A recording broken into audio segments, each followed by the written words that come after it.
Welcome to the Danny Clinkscale Reasonably Irreverent podcast. Insightful and witty commentary, probing interviews, and detours from the beaten path. Welcome to Kansas City Profiles presented by Easton Roofing. Well, about 5 years ago, I was on a plane back from an NCAA tournament site. I don't know which one it was, can't remember exactly now, but I had the pleasure and privilege of just so happening to get to sit down next to Tait, then the beat writer for Kansas basketball, and now the sports editor and accomplished in many, many areas. And we talked the entire time away, and I got to hear the fascinating story of Tait. And I was writing my book at the time that came out in 2015, Leaving Cancer for the Circus.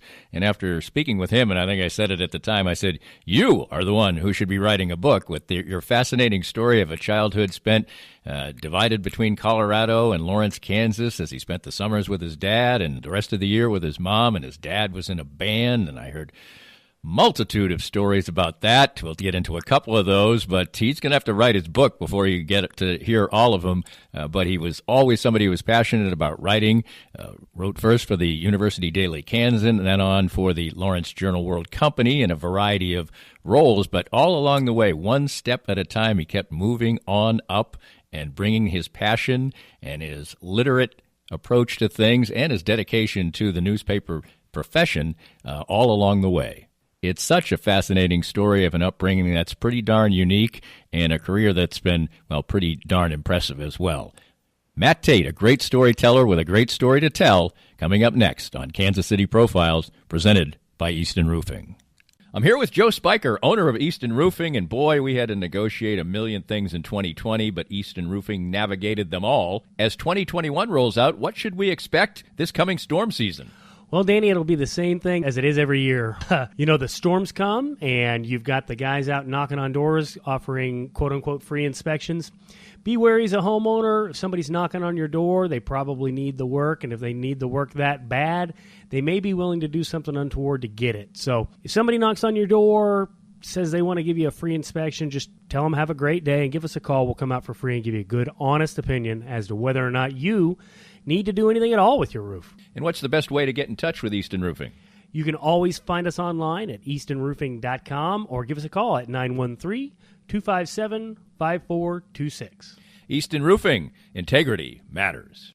Cinematic Visions has been an affordable solution for professional media production in Kansas City since 2003, offering award-winning video production and creation, as well as a wide array of digital and social media management services. From planning, scripting, filming, editing, and post-production, to delivering your product to a watching world, Cinematic Visions will provide professional and affordable services for you and your business with the necessary return on investment to make it all worthwhile. Cinematic Visions' goal is to unlock the power of storytelling through video and a strong online presence for your company. Beyond the numbers, they want to inspire and evoke your clients to feel and act. Let my friends at Cinematic Visions embed your brand where it belongs, in your customers' minds. You can find them online at cinematicvisions.com or with a quick phone call at 816-600-6300. It's time now to get some great assistance on healthcare with Chad Beisel from NoNonsenseHealthcareNinja.com. And Chad, even your business's name would indicate that you have a real aggressive way and an important way to go after some health insurance for your clients. What I've found out in the industry is just a lot of people are really confused. They don't know what plans are good, what their plans offer, how they cover. And so I've just taken the approach of being really educated on what options are available to clients and showing them all the options that are available and making sure they understand them so they can pick and choose what options are good for them. And one thing that's really important, of course, is access to doctors and hospitals. Absolutely. That's become a big issue for a lot of people. Some of the plans out there are going to restrict those clients to where they can and cannot go. So if you live just outside the Kansas City metro, some of the counties outside, you may not be able to go to some of the hospitals up here in the Kansas City area. So making sure that you have a plan that's got doctors and hospitals and places you want to go is really, really important today. Learn more by visiting NoNonsenseHealthcareNinja.com and let Chad help you. I'm here with Tim Emerson, the owner of Emerson & Company. And Tim, give us an idea of the range of services that you provide from Emerson & Company. At Emerson & Company, we do credit card processing, payroll services. We do bookkeeping, merchant accounts like point-of-sale systems. What would you say differentiates you from other companies in the field, and what makes you special? I think what makes us unique is that we're a small local business making regional decisions on companies. We create a profile for the business and then put it out to our different vendors in a very competitive environment and tailor those needs to the specific business, which usually ends up in a great fit or great result for the company. And, of course, the idea is to save money, right? Save money, and actually sometimes I'm surprised where actually a solution that may cost a little bit more ultimately does save money, but we're not conditioned to think like that sometimes. Emerson and Company. Check them out at emerson-co.com or call them at 816-360-9092. If you'd like to join these and other great sponsors and market your business to a growing and engaged audience, contact us at danny@dannyclinkscale.com.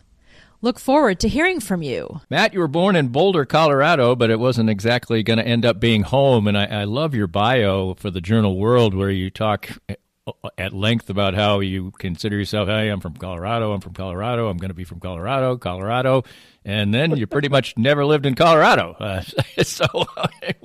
Tell us how you got from Boulder to Lawrence, Kansas, where you remain to this day. Yeah, well, I was born in Boulder, like you mentioned, and I lived in Colorado till I was 10. Okay. I lived in Fort Collins for a good chunk of my elementary school years, obviously, and Fort Collins and Lawrence, and really Boulder and Lawrence, there's so many similarities. In fact, that's why my parents ended up out there, because my dad's from Kansas City, went to Shawnee Mission South, and my mom went to Lawrence High here in Lawrence, and they grew up out this way. And so they took a trip out there, I think, early in their time together, and realized, well, this is a lot like Lawrence, but it's got mountains and it's even cooler. So we're going to stay. And the next thing you know, they did. And then they had me. And so anyway, yeah, that was kind of how they ended up there. And then obviously how I ended up there as well. But, it is cool how Lawrence and Fort Collins and Boulder are also similar in so many ways. And they're all three college towns, so that makes sense. And there's how many hundred other college towns in the country that you could say that about. But my mom moved back to Kansas. My parents split up when I was 4, and so basically all I know. I Right. remember it very, very briefly, but I was a great age for that to happen, because you don't really remember a different way. I mean, it wasn't like I was 13 and I had to figure out how to live a whole different life. I mean, I just grew up spending some time with my dad and spending some time with my mom, and that was good as far as I was concerned, because the one thing that I always knew is that they both loved me tremendously, and I feel like whatever your circumstances are, whatever your environment is, whatever your situation is, there's ups and downs in life, but as long as you have that, and it's abundantly clear that you have parents and people who love you, life's going to work out great for you. And even with the ups and downs that come. So I was always really lucky to have that at a very early age and realize that. And then my mom moved back here when I was 10. And like anybody, I mean, my friends were in Colorado. That's all I knew. So I didn't necessarily want to, but when you're 10 years old, you don't really have any say in the matter. So my dad was in a band, and he had his life and things there. And so he stayed in Colorado, and we moved back here. And, it's been amazing. I mean, I am absolutely a Kansan, even though I'm a native Colorado resident and born out there. I was certainly raised in Lawrence and in Kansas, and proud to be from here as well. So, it's been great, man. I mean, I just I met some of the best people in the world here, my best friends.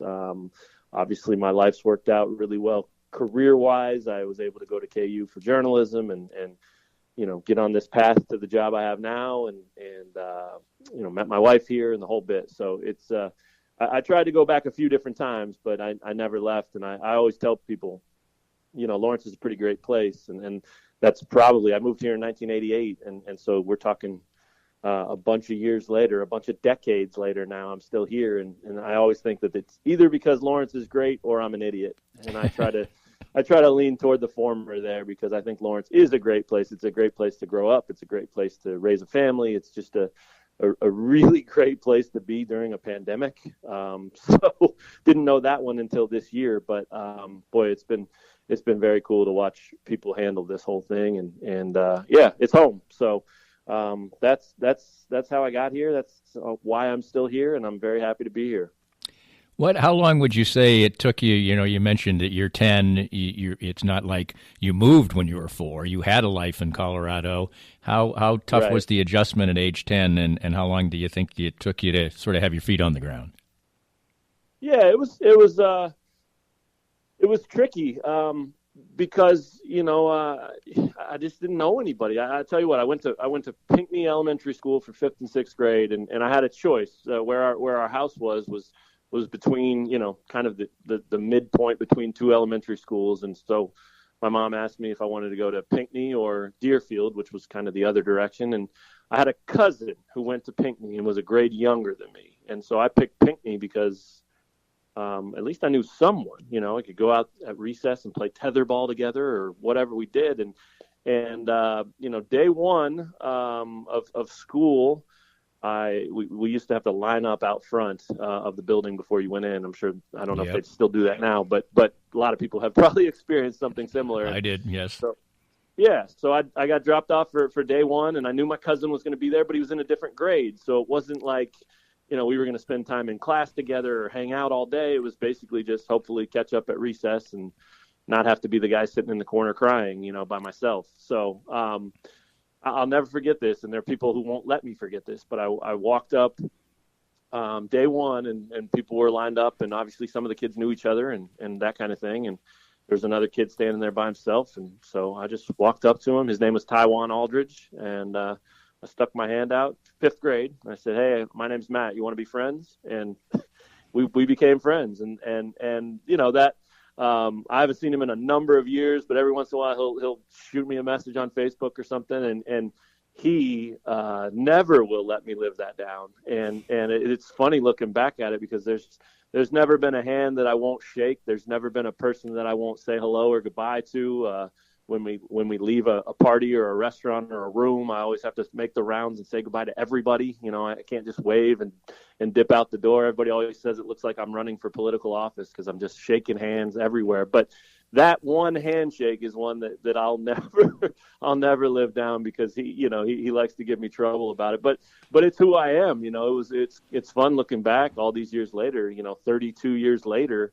Who I was as a 10-year-old boy is the same guy that I am as a 42-year-old man, just outgoing like that, friendly, and want to be friends with everybody. And so here's a handshake, and here's who I am. Do you want to be friends? And take it or leave it, yes or no. He could have said no, and I would have been fine with that too. I would have probably just looked for the next hand to shake. But that's a pretty funny story. So I have some really good friends from Pinckney that are still good friends of mine to this day. And so that really helped, kind of get my feet on the ground, as you mentioned, because it was just a really nice school, a nice place to be, had great teachers. And when you're a kid, I mean, you hear kids are resilient. You hear that all the time. You hear coaches say that. You hear parents say that.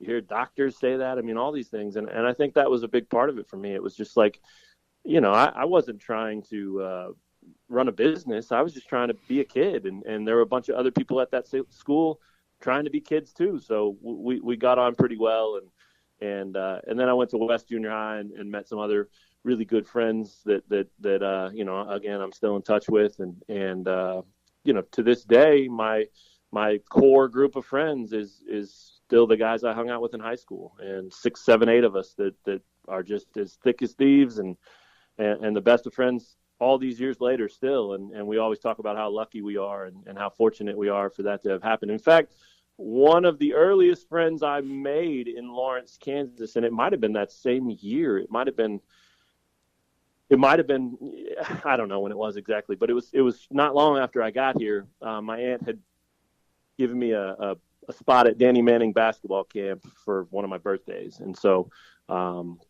went to the camp and the whole bit. It was actually right after he got drafted because Danny wasn't even there for most of the camp. He was in LA shooting commercials and things like that. So yeah, that had to be 88. But Sam Mellinger was at the same camp, and Sam grew up in Emporia and was moving to Lawrence around the same time. And so we met at camp. We played ball together. We had some fun there, and then the next thing you know, when we ended up at West Junior High together on the first day of 7th grade, he saw me, I saw him. I was like, hey, I know you, I remember you, and then Sam and I have been as good of friends as you can be for the last however many years that is. We're college roommates. We lived together after college for a while, and he's in that core group of 6, 7, 8 guys that I just told you about. So Sam and I go way back, and have a lot of great memories and great stories, and some not so great. But that, yeah, he was a huge part of the early time that I spent in Lawrence too, because I think we related to each other because we were both, coming from somewhere else, and that connection was probably pretty big for both of us. How would you describe yourself as a teenage athlete? Awkward. I had size 13 feet in 7th grade. It just didn't work. My body looked like an L, and I played all through junior high. I didn't play after high school. I played, I guess, my freshman year of high school, but I didn't play at Lawrence High. And to be completely honest, I mean, most of my summers were spent back in Colorado, and that's kind of why I still continued to call Colorado home, because I spent 3 months there every year with my dad, and like I mentioned, he was in a band, so I would go cruise around the Colorado ski towns with my dad's band, and we'd play during the day and hang out, and then he'd go play his music at night, and it was a great experience. It was. I'm so thankful for my mom for allowing that to be part of my life, because I know it was hard on her, and she missed me in the summer, but she got me the rest of the year, and she knew I was enjoying it, and that it was good for me to be out there, doing what I do and spending that time with my dad. So in those formative years, when all my buddies were back here playing summer sports and doing Red Dogs days and working out and coming into their own as athletes, I was in Colorado playing video games or wiffle ball or whatever I was doing with my dad. I was not trying to shape myself into a finely tuned athlete by any means. So then I'd come back for the school year every year and realize, they passed me another step. I'm farther behind now. So I became a super fan, and I rooted for my buddies out there and cheered my ass off and supported them as best I could, and left my glory days as an athlete to my 30s and 40s, where I can be a wreck and pickup player, and I'm actually way better now than I ever was as a kid. So it's largely just knowledge, though. If kids could understand what grown men know about the game, they'd be better off. I mean, I always thought, even in high school at tryouts and stuff, I was out there trying to score and put the ball in the basket and do what I do, and that's what everybody does. That's what you watch on TV. That's all that stuff. And my gosh, I was probably the 50th best scorer in the gym if I was lucky. So, but if I had known then how to screen and pass and play defense and set guys up and be a good teammate and all those things, it would have been harder for coaches to cut me probably. But I don't know, that awkward frame probably still would have made it pretty easy. We'll talk about some of the times with your dad, because I referenced in the opening the flight I took with you and the amazing stories that we shared, or you shared, basically. You kind of knew my story, but how would you describe how your mother dealt with being a single mom with you? Yeah, well, so we moved back to Lawrence. My mom was remarried and got married here, so that was part of that. I had a couple of step siblings and a stepdad, and so it wasn't just me and her all the time. So she was only a single mom when you were in Colorado, basically. Yeah, more or less, right. And honestly, even when I was in Colorado, I mean, I spent let's see, what was it? Tuesday, Thursday, Saturday night at my dad's, and I spent Monday, Wednesday, Friday at my mom's, and then we had half day Sunday at each place. So it's wild to look back on that. As again, though, it happened at such an early age, and I just didn't know any different. I mean, when I tell my friends or talk about it, even to this day, about that as an arrangement for part of my childhood, they're thinking, "Oh my gosh, how did you even?" That's crazy, going back and forth like that every night. And it does sound crazy, but I just didn't know any different. I just thought that's what life was. And again, I had good times at both places. My dad and I could do what fathers and sons do and play sports and collect baseball cards and watch sports and all that stuff. And, my mom and I had our own rituals that we did and shows that we watched and things like that. So it just didn't occur to me that it was in any way weird. And then really, I mean, I think that, like I said, I think it was definitely hard on her for those summers to kind of give up that time. But, but yeah, I mean, I'm so thankful that she did and was able to do that because, she knew how close my dad and I were, and that wasn't why she wanted to move to Kansas. She didn't want to take me away from him. I think that was not at all anything she liked to think about or wanted to do. But she was starting a new life here, and so she had to make that choice. We had that dynamic here, and I'm sure. I mean, I know she probably cringed a lot when she thought about my dad's in a band and what's he doing. But the good news was my dad was also remarried around that same time. And so my stepmom was a great influence, too, in my life and in my dad's life and the whole bit. I mean, so once she was in the picture and she's no longer living, she passed away a while ago now, 13 years, 14 years, something like that.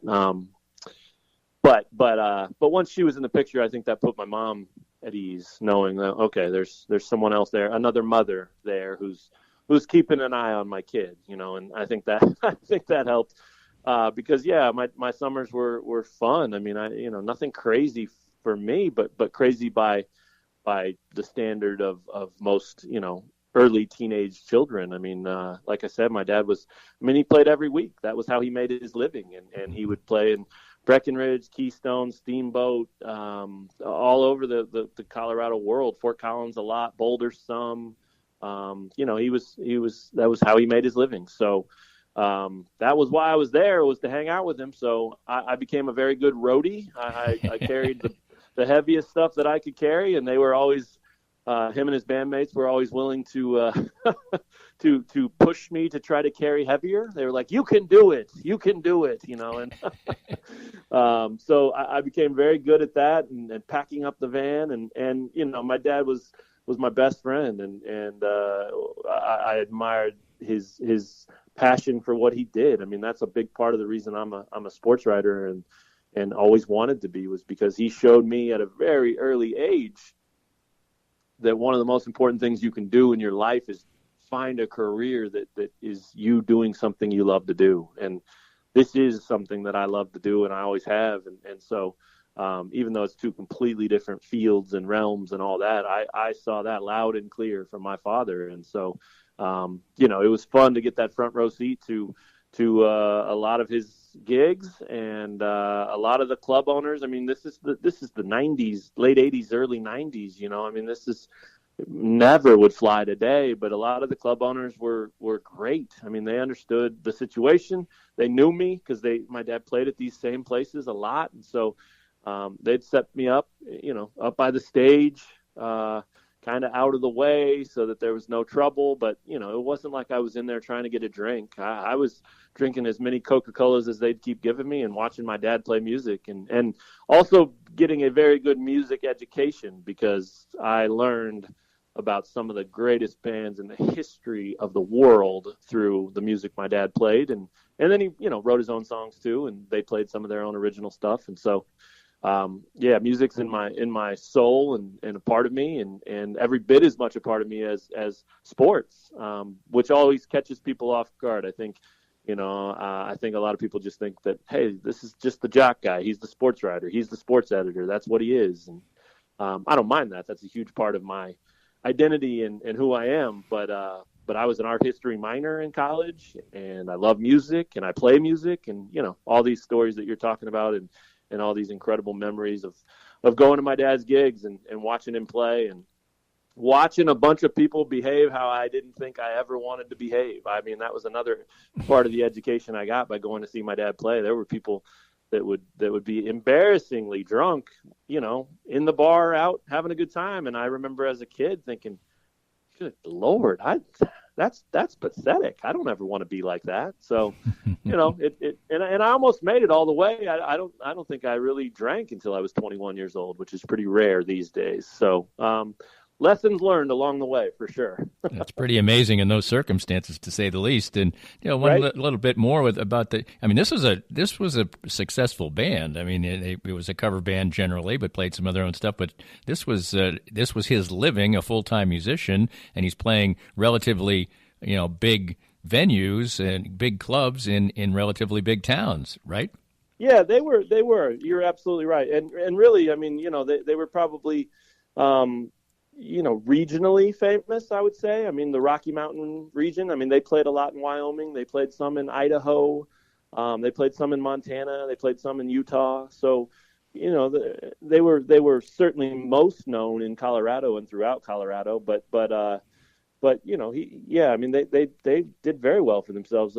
He was in a few different bands throughout my time, but the biggest one that he was in, the one that had the most success and the best following, was known as the Touch Monkeys, was the name of their band. And so, they had articles written about them when they were coming to town. They had articles written about them when they broke up.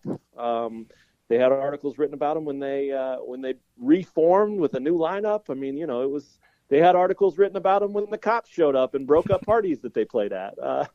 So, they were well known for sure. And so that was cool to see too, because, as a kid, when I was tooling around Fort Collins with my dad in the summers, all we were trying to do was go to the arcade or go get some lunch or whatever, and we'd walk downtown College Avenue in Fort Collins, which is basically Mass Street in Lawrence. The only difference is the parking is in the let's see, it's on the sides in Lawrence here, and it was in the middle of College Avenue, but it's the same main drag type of thing. And we'd be walking wherever we would go, and he would have people he didn't know stop him and want to talk music or talk about the gig from the other night or whatever. And, like me, and I'm a lot like my father, he would always have time to talk to somebody and say hello and share those memories and whatever they were talking about, And so occasionally I'd get kind of annoyed because I just wanted to go play video games, but it was always cool too, because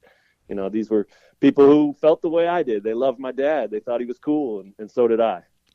That is cool. So that's your life as a growing up and a teenager and back and forth. And you talk about in your bio that you always thought you were going to go back to Colorado. You always thought you were going to go back to Colorado to go to college, but you didn't. You stayed in Lawrence. There's a very good journalism school. I'll say it. I went there too. So did you seriously consider going anywhere else, or was it just because it was such a good? It was in state, obviously. That is one thing. What was the decision-making process to stay in Lawrence to go to college?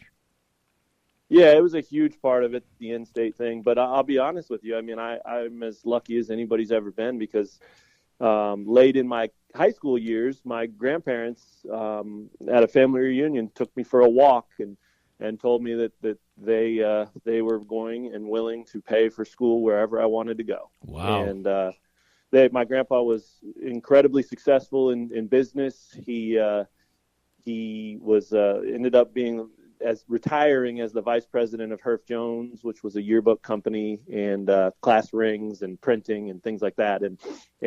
So he's got a fantastic story. I mean, he was, I want to say, he was a salesman for Herff Jones early on, and they were having tough times. I mean, it was not good business when he was there just as a salesman. So they kept trying to find new managers and new regional managers and new people to run the ship to get him back on the right path. And one wouldn't work out and another one wouldn't work out. And, he's there doing the grind and doing what he does. And finally he ended up, going into the office after a few of these failed manager types. And he told his boss, or the boss at the time, he said, "Listen, I can do the job." And they say, "Yeah, well, you just don't have that much experience, and I don't know. Thank you for the offer, but, it's just not right." He said, "I can do the job for the same salary I have." And they said, "Well, okay, you got my attention now,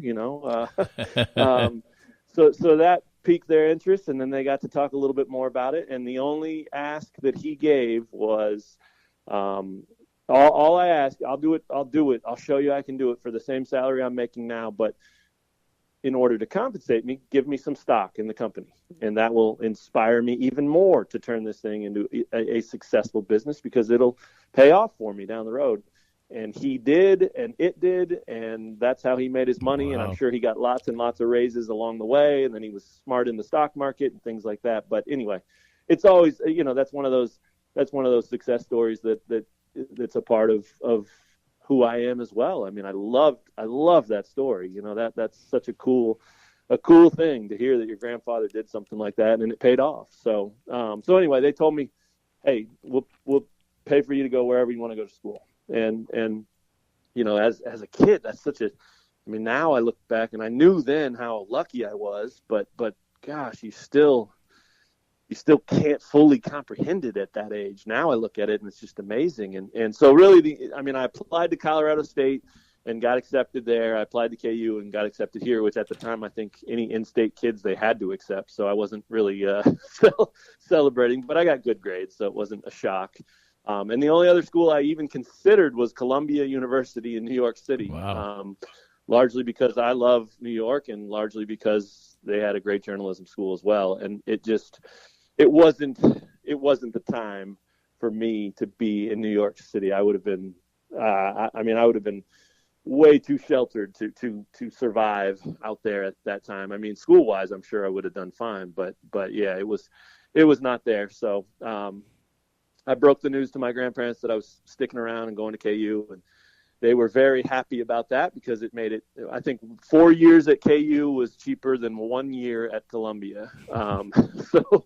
So they made out in that regard. But I had an uncle years later ask my grandpa, what would you have done if Matthew had said he wanted to go to Columbia? And my grandpa looked at him and he said, well, I would have swallowed hard, I would have sold some stock, and I would have sent him to Columbia. So pretty cool story. But that's, so many of my friends were going to KU, and as you mentioned earlier, I'd only been here 7 years. It wasn't like I was tired of Lawrence by any means. I was just really still getting settled into what Lawrence was and who I was in Lawrence. And so it felt like the right thing to stick around, and I'm certainly glad I did. It's worked out great. More of Danny's Reasonably Irreverent podcast after this. Firsthand, I have enjoyed the benefits of the CBD products from Canaway. My back feels better and better these days, as a major part of my routine are the pain-relieving salve and the pure gold oil. And recently I had the pleasure of a treatment session using the Canaway CBD in conjunction with the Microlight 830 cold laser. The non-invasive treatment session worked wonders, and I could barely tell I was even being touched. TML 830 is the first 3B cold laser to get FDA approval, and in addition, the combination treatment with CBD is patent pending. The new smart laser is the only hands-free cold laser in the world and is used by athletic trainers, chiropractors, MDs, physical therapists, and veterinarians everywhere. You can learn more about all the great benefits from the complete line of Canaway CBD products by contacting my friend Sherry McCants at 515-208-6312. That's 515-208-6312 to get outstanding information about Canaway. Hi, everybody. This is Matt Llewellyn from 23rd Street Brewery in Lawrence. I just want to thank everybody for supporting local restaurants during this time of uncertainty. 23rd Street Brewery is now open until this pandemic is over. And right now, more than anything, local restaurants need your help and support. Come on out and see us. 23rd Street Brewery is open now from 11:30 till 9 o'clock for dine-in and carry-out. And whatever we can do to help you out, maybe with your catering needs, too. I appreciate all the support, and thank you for continuing to shop local. It's time to visit once again with Dr. Brad Woodall of Advanced Sports and Family Chiropractic and Acupuncture. And Dr. Brad, your group has reached a significant milestone in receiving a prestigious award. Danny, we've been honored for the 10th year in a row to receive the 5-Star Service Award from Integrity Doctors. And what this means is that all of our offices throughout Kansas City have made sure to give people excellent chiropractic and acupuncture care, be on time, and do a very complete and thorough job, and have great responses back from patients. I know firsthand because I was just treated, for instance, today by you. You have a wide range of fantastic services. Absolutely. Chiropractic, acupuncture, physiotherapies, rehab, anything that you need to keep you well in bones, muscles, joints, and nerves. And I can't say how much it's benefited me in the time I've coming here. Upwards of 2 years, my back has improved 100%. And you can have that same kind of treatment too. For more information and your chance for a healthier way of life, visit asfca.com/Danny today. Most of us have experienced auto accidents, and it's no fun. And even less fun is trying to work on the insurance aspects afterwards and getting full value after an auto accident. I'm here with David Cowan from wreckexpert.com. And David, you have an unusual and important niche for people after an auto accident. We have a passion to teach car wreck clients what they deserve. Getting your car repaired only fixes the damage and the paint. Getting paid for your car's loss in value is called diminished value. Chances are you've never heard of this before because most people aren't looking out for you. We help people collect thousands to tens of thousands of dollars for their car's loss in value after the wreck. And if somebody wants to come to you for that, what's the original assessment cost them? We offer a free review of any insurance claim to see how we can help. You can't beat that. Great expertise and assistance in getting full value after an auto accident from David Cowan. Visit wreckexpert.com and learn more. If you'd like to join these and other great sponsors and market your business to a growing and engaged audience, contact us at Danny@DannyKlinkscale.com. Look forward to hearing from you. Our guest is Matt Tait, the sports editor of the Lawrence Journal-World, a lifelong Kansan, despite those Colorado roots we were talking about. So you go to KU, and you're already living in Lawrence. Did you do the full KU experience, live in the dorms, that thing, or did you stay at home? I actually lived in an apartment off campus. So I left home, but moved in with a couple of buddies our freshman year. And, guys that I knew in high school and was friends with still, but didn't really hang out with all that much in high school. But a couple of those guys that I was talking to you about that I met at Pinckney Elementary when I first got to town. And so they were teaming up and going to get an apartment and go to KU. And they decided and realized that if they could find one more guy, they could get a little bigger apartment and spread the cost out. So they asked me, and I really didn't have any plan, Danny. Looking back, I'm like, they kind of saved my butt on that deal because I was just going with the flow. Whatever happens, happens. And next thing you know, I had a pretty cool apartment to move into, and there it was, off on my own. So, not the full KU experience. Never lived on campus, wasn't in a frat, right. Nothing like that. But I still, I didn't think I needed to be. I had so many friends here already. I didn't need to meet new people. I did meet new people, but I didn't need it, and also I knew Lawrence, so I could live wherever. So it was an easy move there. And we lived together for a year. And then the next year was when Sam and I became roommates, and we wrote out the rest of our college careers as roommates and writers, and doing a lot of the same things along the way. And it's been awesome to watch his success too. I mean, it's really cool. We both wrote for our high school paper, and embarrassingly bad writing, probably, if we look back at it now, but that's what you do in high school. You're learning, and so it's so cool to see all these years later that we're both still doing it and doing what we love. You basically climb the ladder at each particular situation, and first of all at the UDK, and doing some stuff in the emerging online world as well. Talk about those two different tracks for you. Yeah, I got really lucky. I really have always felt this way and will always feel this way. The internet craze was happening as I was growing as well, and so my foundation as a journalist, my foundation as a writer was very much in reporting and writing for a newspaper. And I'm so thankful for that because internet writing and covering things for websites and blogs and such like people do today, and I do that too, but again, my foundation is newspapers, and I'm just so thankful because it's just a whole different animal. I mean, the blogging world that you live in today, I probably shouldn't go in on this, but I'll just say it's different, and I'm so thankful to be a part of a newspaper and again have those roots. But at the same time, as I was learning that as my foundation, I was young enough and driven enough to experience and ride the wave of what was happening with the internet. So I always felt like I was really lucky because those two happened kind of simultaneously. And so I was never left behind from a technology sense. But I also was able to tap into, and am still able to tap into, a whole different world and way of putting content out there and reaching people and telling stories. And so, yeah, I mean, I'm sure, 42 years old now, got plenty of gray hair to show it, gray beard, the whole bit. I'm sure not too long from now, there'll be some internet stuff and technology stuff that is a little bit mind blowing for me. And I probably won't love it, but I'm hoping that I can just keep riding this wave all the way through the end of my career. What were some of the, personal highlights of your time, you think, in college, and where you started to think, hey, I'm sure everybody always thinks it's going to work. Here you are in college. You're doing it because that's what you want to make your life's work. But when were you starting to feel like that this really has got some traction?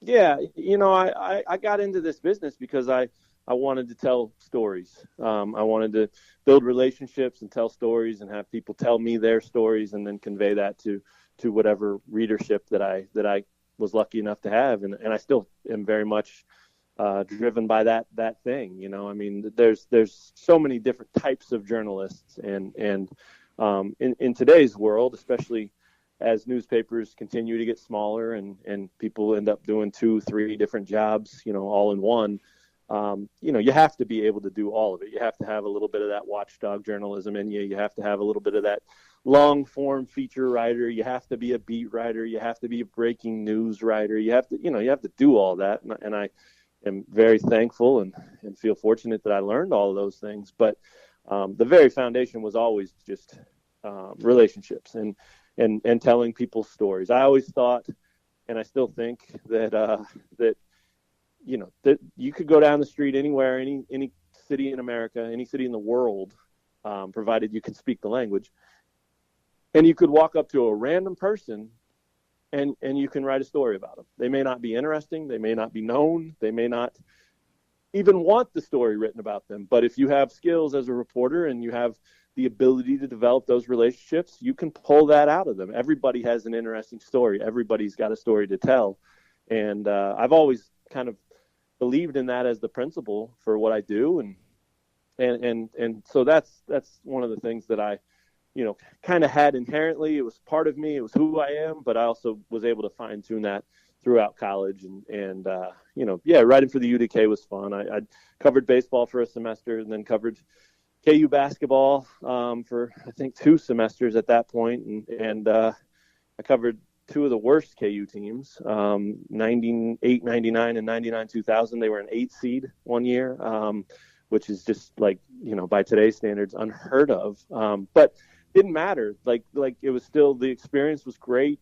I learned a lot. I learned a lot from some of the veterans who are still around, still covering the team. And it's kind of been fun to get on their level and become friends with some of them and watch that kind of evolve. And then, I thought that one of the coolest things, I think this gets back to answering your original question, one of the coolest things that I did at the UDK, Wilt Chamberlain died when I was in school, and I was able to write his obituary. It's obviously very sad, but that's a pretty cool thing. I mean, I think, 50, 100 years from now, when people are still talking about Wilt and all of his records and everything that he was as a magnificent athlete and just a complete freak of nature, they're going to still be looking back at those. And I always envision somebody saying, hey, listen, I wonder how the University of Kansas paper handled it when he died. Let's go look. And they'll look in the records, and there they'll see a story by me, and that's pretty cool. I remember talking to his sister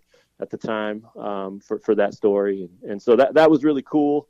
And then, like I said, 99, 2000, that was the Y2K craze that's so laughable to look back at. People filling their bathtubs with water on December 31st and, thinking the world was ending and at the stroke of midnight and all that stuff. But it was everything was lists. Everything was so, the best athletes of the century, the best athletes of the millennium, all those things were so popular everywhere you looked.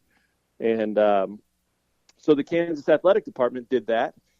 for, I don't know. I don't remember if it was Athletes of the Century or what they called it, but it might have been the Millennium. It was a big deal, obviously. So they had 50, 60 some people in the KU athletic department vote on who the top 10 athletes of the Millennium were. And then Sam and I, we were, like I said, roommates. We were both writing for the Kansan, and we were able to get the results. And we divvied up the list. He took 5, I took 5, and we did big, long centerpiece type features on our five athletes. So that was one of the remains to this day, one of the cool series that I've ever been a part of, because it was just, I think there was something unique about it because it felt so historic. It felt like, writing chapters of history, even though the stories of all these people had long been written. There was something cool about 2000 and us being a part of sharing that they had this place in history. And so that was definitely one of the greatest things that I ever did in college, and one of the most fun projects I ever worked on. So the 5 guys I had were, let's see, I had Wilt, because I had not shortly there before, I'd written the obituary and kind of had all that information. So that was easy to do, or easier to do. So I had Wilt, I had Jim Ryan, I had Ray Evans, I had Ralph Miller, and you had Al Order. And I had Al Order. There you go. Right. Did I say 6 or did I? No, it's 5. Hope not. It was 5. Okay, good. Because I was starting to think. I'm looking right at it. Them. Okay, good. Yeah, I was thinking maybe I'm just stealing Jim Ryan from Sam if I said 6. But no, those were my 5. I don't remember exactly who Sam had. I know he had Danny Manning. I know he had Lynette Woodard. I don't. Yeah, it's a bad ending to this story because I don't remember the 3 other people that he had. I might as we keep talking. People can look it up, so that's all right. Yeah, right. That's the beauty of it, right? So but it was cool. I don't remember how we split it up. I'm pretty sure we started with Danny and Wilt. You get 1, I get 1, and we moved from there. But it was awesome. Al Order was a terrific interview. I spent probably an hour and a half on the phone with Al Order, and I wasn't a big track and field guy. I didn't really, I was pretty much baseball, basketball, football. That's what I liked. And so I was kind of learning about Al Order's greatness and everything he did as an Olympian and all this stuff through this project. And so I was pretty much in awe of him when I was on the phone talking to him because, this remarkable man and amazing athletic career. And so did like an hour and a half interview with him on the phone and got done, looked at my tape, which was absolutely a tape at that time, was not digital by any means. And sure enough, as soon as I hung up the phone, which was a landline at the time, I looked down and the tape was not running. I had not been recording that entire hour and a half. Oh, my God. So, took some notes on a notepad with a pen, but nothing that was reliable enough to quote, one of the greatest athletes in the history of KU. I mean, how could I fake that? There's no way. So I spent about 5 minutes trying to figure out if I could piece it together. What the hell am I going to do? Embarrassed, scared to death. It was horrible. And I decided the only right thing to do is to call him back and just fess up to what happened and see if he takes mercy. And maybe we don't do the interview again right then. Maybe we only do a condensed version of it a week from then or whatever it was. But surely, he was such a great man. I enjoyed talking to him so much that surely he'd be willing to, help me out in some manner, if nothing else, because he felt sorry for me. And I called him, explained what happened, and we did a whole hour and a half again right there on the spot. Just amazing. And it was fresh, so I kind of remembered. I had my notes, and I said, well, you talked about this, and it certainly wasn't verbatim or anything like that, but we touched on all the great stories that he shared. He ends up giving me 3 hours of his time on a random evening. I'll never forget that. That was awesome. Yeah. What did he win? 3 or 4 gold medals? Was it 4? I'll have to look it up. Yeah, I think it was 4, but in the shot put. But I think so too. A remarkable athlete, and that's a span of 12 years. So really amazing athlete to say the least. Yeah, so he's a football player in high school, and one of the discus, I think it was, came onto the football field during practice. That's right. Maybe it was the discus, wasn't it? Yeah, and he picks this thing up, and he throws it back, and the track coach sees it. That's and goes, right. We got to get this guy. So, little things like that are just. I mean, I just got chills telling you that story. It's not even my story. That's just it's just such a cool thing. So, yeah, remarkable man, a great list. I mean, I felt the same way. I knew very little about Ralph Miller. Great coach. He terrific basketball mind. And we did an interview over the phone, and 2 weeks later, I got a copy of his book in the mail with a really nice inscription written, autographed to me. I mean, just cool stuff. That's again coming back to that whole relationship thing. That's the reason that I do what I do. I love telling people stories, and it helps when they're great legends like those guys. But I always have believed that like I said, anybody and everybody has a story, and part of the job of a journalist is to share that, make it interesting, and that's a challenge that's new and fresh every day, and it's also a lot of fun. There are times where it's not, but for the most part, it's a blast. Let's so you actually stepped ladder as far as working for the company. Now, there have been companies that work at the Journal World. You did weeklies, then you moved to the real paper, the big paper.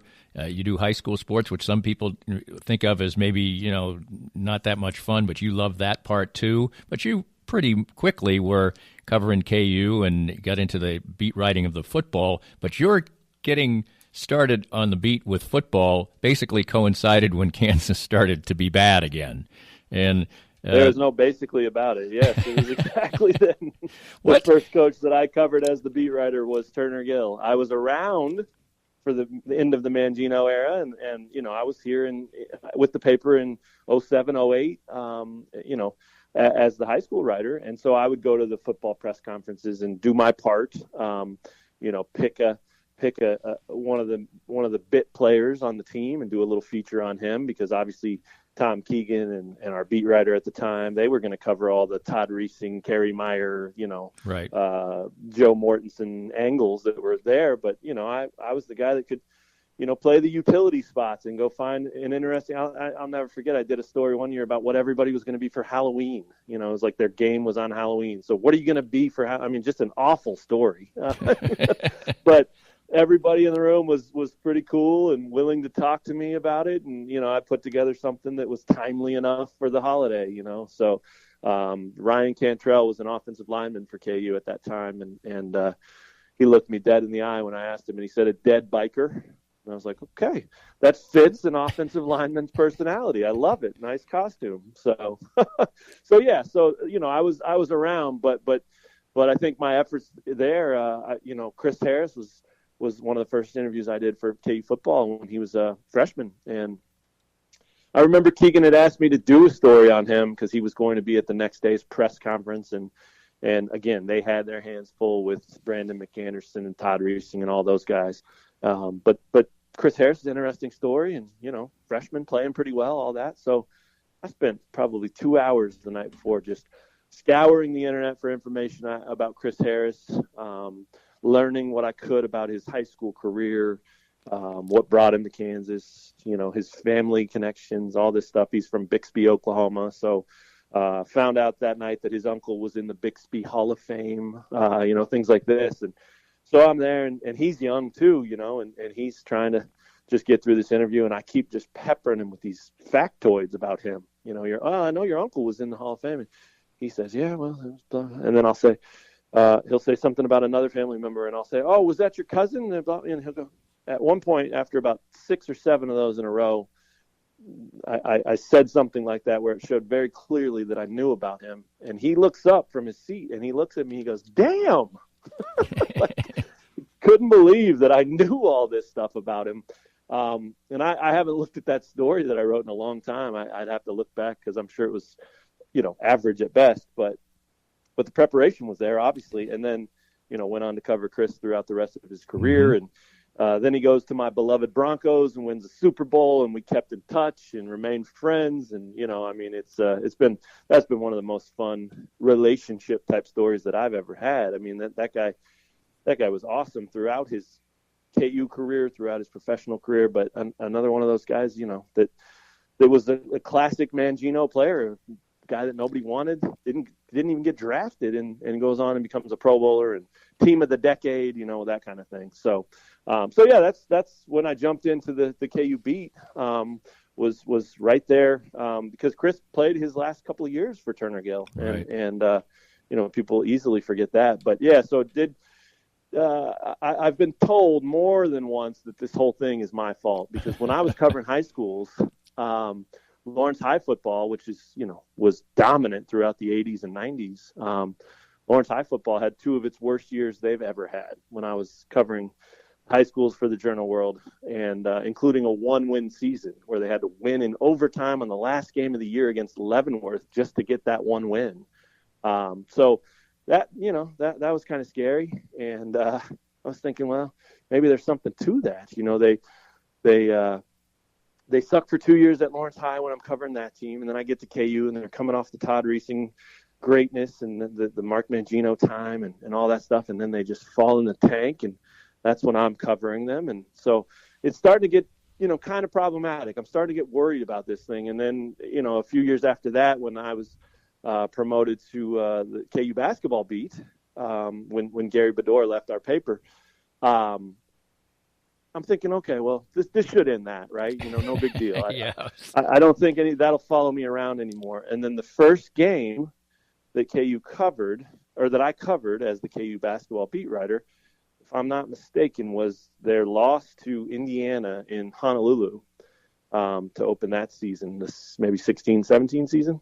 And so I'm sitting there and I'm going, oh my God, they're 0-1 with me as the beat writer. This if people catch on to this, they might run me out of town, and then obviously they went on to have a great team that year, got to the Final Four the year after that, and everything's been back on track then. Now the football team can't get any help, but it shows that it's just not my fault. There you go. But that moment, that night in Honolulu, sitting there covering that game, that thought crossed my mind, thinking, oh no, maybe I am some sort of weird curse, which, wouldn't make any sense, but boy, Kansas doesn't lose very often, so that would have been at least one explanation. I have to ask you about the challenges. You did it in college because you were obviously working for the university paper. Then you're working for the hometown paper. Obviously there's some really great things about it. You're around the programs, you know it in all its intricacies and so on and so forth. But you also are writing largely to people who want good news. How much of a challenge is it as somebody like you want to tell a story, you want to have the repertorial part of it? There obviously are bad things that will happen. Players will get arrested. There will be scandals. KU's currently under NCAA investigation. How do you handle that aspect of it when you know that there's a portion of the fan base that just doesn't want to hear some of the stuff you're going to write?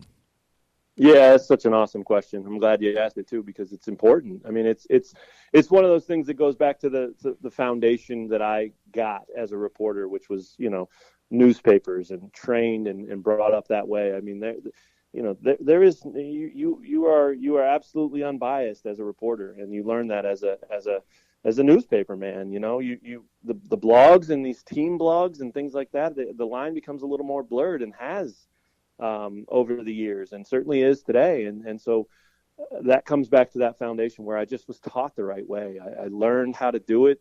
And to me, Danny, it's always about one thing. It's really easy too, because I think this should serve everybody in every aspect of life, and that's fairness. I mean, it's not going to be fun all the time. It's not going to be easy. It's not going to be good news. But if I do my job and I'm fair to both sides of the story, then I know I'm doing a good job. And it doesn't matter if someone doesn't like it, because I know that the reason they don't like it has nothing to do with me. It's the subject, it's the incident, whatever it is. And that's not my problem, So I try to be fair in everything I do.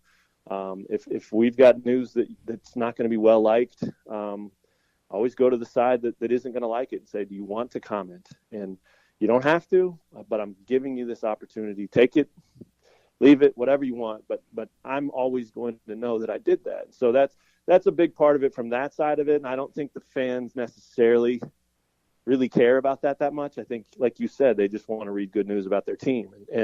But I do think that those that pay close enough attention realize, what is a fair story and what's something that's just kind of a hit piece or something like that. And I try to avoid those at all costs, just because it's not my style and it's not what I do. Columnists do that. A lot of good columnists that do that very well. But when you're a beat writer, that's not your job. So that's a big part of it. And one of the best compliments that I get often, which kind of speaks to what you're talking about, is, and it's my favorite thing to hear. It is, at least professionally, it is my favorite thing to hear when someone asks where I went to school, or when they find out I went to KU, they say to me, I didn't know you went to KU. I mean, that is the best possible thing you could hear, because that shows that there is absolutely no hint of homerism or bias or anything in my writing, because they're not picking up on that. So I don't know how many times I've heard that, but I can never hear it enough. And it always makes me feel like, okay, good job, well done. And that's kind of a cool thing, but it's a challenge. There's no question about it. You have to think about it. You can't avoid it. You have to be aware of it.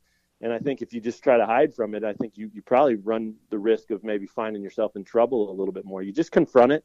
It is what it is. And, you develop thick skin. That's the biggest thing, because there are people that are going to come after you and say, hey, you're a jerk for writing that. And, so be it. Maybe I'm a jerk for other reasons too. I don't know. You don't know either. But when you get the thick skin, it's easier to take those comments. That's for sure.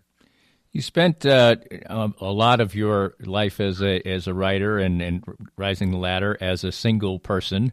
Tell the story about how that would change for you. Because I follow you're a great follow on Facebook and all that stuff. So I know me some Matt from all that. But talk about the personal side of it, and maybe through a long time of your life, maybe you weren't looking in that direction because it's such a time-consuming task. But you are a married guy now for a little bit. How did that relationship develop? Yeah, I got married last year, and I'm really thankful that it wasn't 2020 that we planned to get married, because my heart goes out to all those people who have had to change wedding plans and deal with this pandemic. A real close friend of mine had she was one of those that was never going to get married. And then she met a guy that absolutely knocked her socks off, and she decided to get married this year. And they had a guest list of 350 people. They got married in June. The church told them that they needed to get that guest list from 350 down to 70, which is just heartbreaking to even hear. I mean, this is so sad for this girl. And I think of those 70 that made the final cut for the final list, I think about 35 showed up. And so you go into your wedding where you invite 350 people who mean the world to you to share in this incredible moment. And, next thing you know, it's down to 35 people, 10% of that. So anyway, that was kind of a tangent, but I'm really thankful we were able to not have to deal with that. So yeah, my wife works at the paper as well. She's our advertising and marketing director. She, like me, has climbed, and just through hard work and knowledge and skills and dedication. She's very talented, and she does a lot of great things. And she started there in 2013, and she's been promoted 4 or 5 times since then. And that's one thing that I've always been so thankful for. I mean, to get the promotions that I've received at this paper. To go from a high school guy to a beat writer of a college program, a lot of times you have to leave. You have to go to another town, another state, something like that.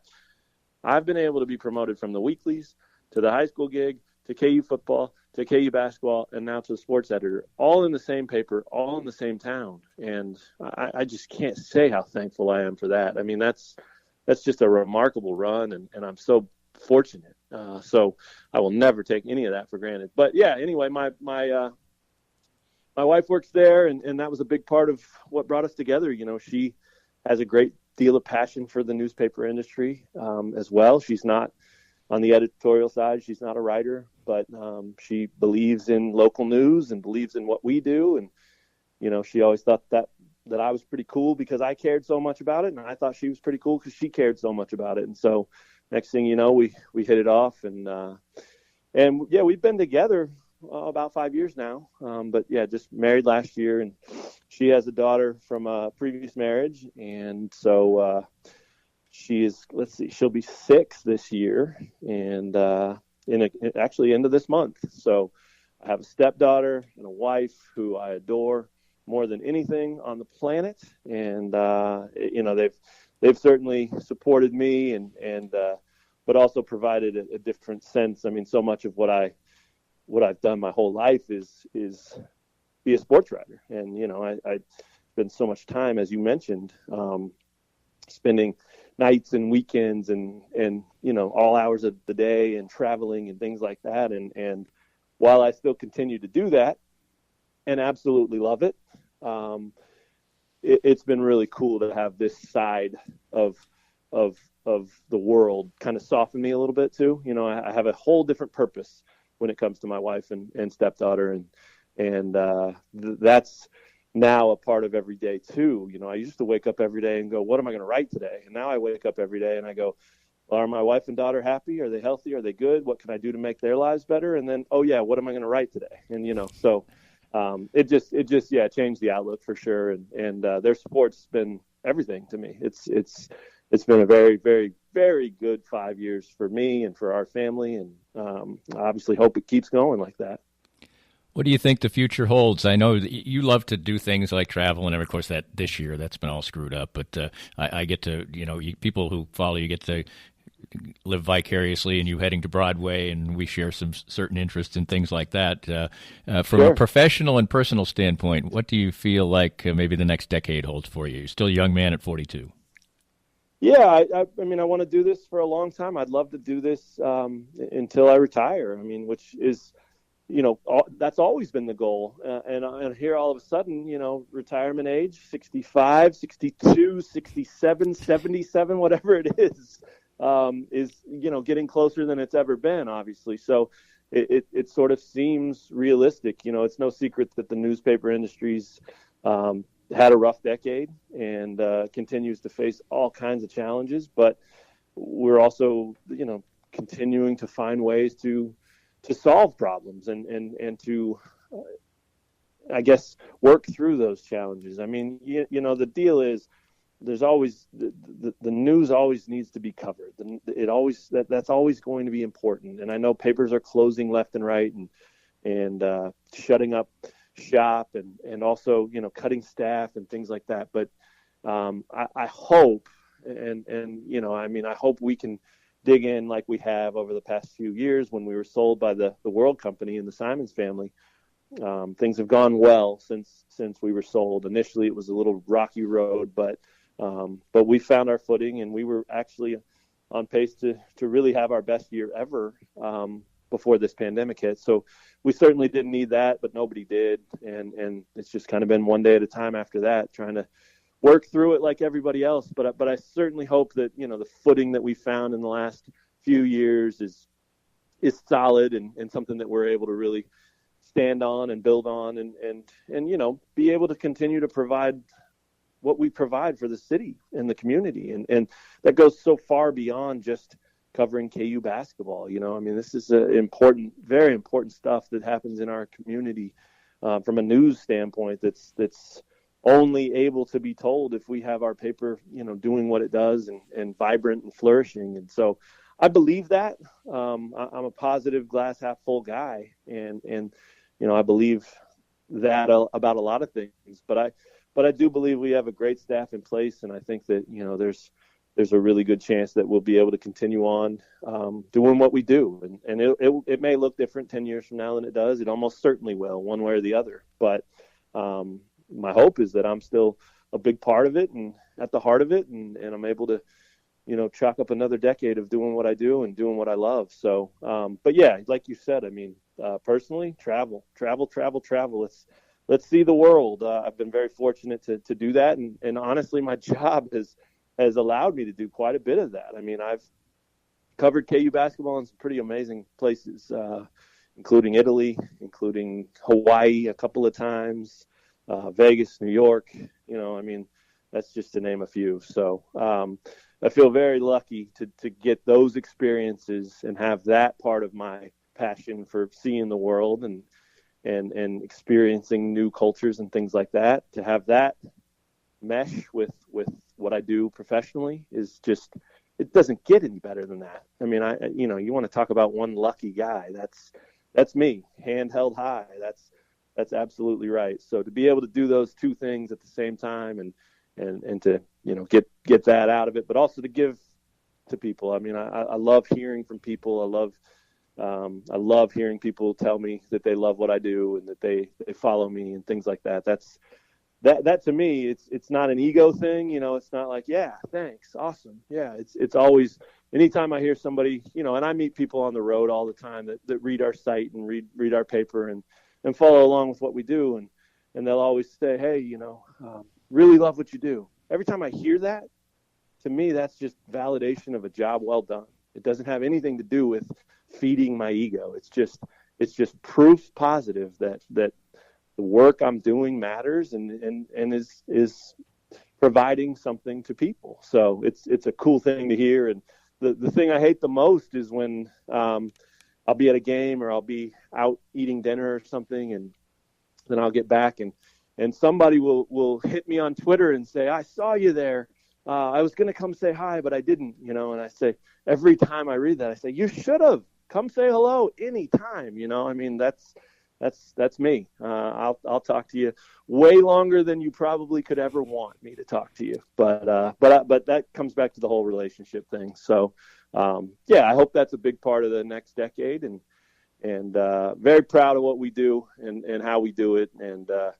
And honestly, very proud of how we've continued to keep our standard as high as possible while facing some pretty tough challenges with staffing and resources and things like that. I think that's been one of the most proud things that I've got going right now. We still press on and try to do what we do as best we can, even when we're losing bodies and losing things like that. So hopefully there's some great days ahead still. This podcast was made possible by our great sponsors like Easton Roofing, the presenting sponsor of Kansas City Profiles at the Danny Kling Scale Reasonably Irreverent podcast. Easton Roofing, where integrity matters. We hope you enjoyed the latest Danny Kling Scale Reasonably Irreverent podcast. Come back soon for something fresh and new.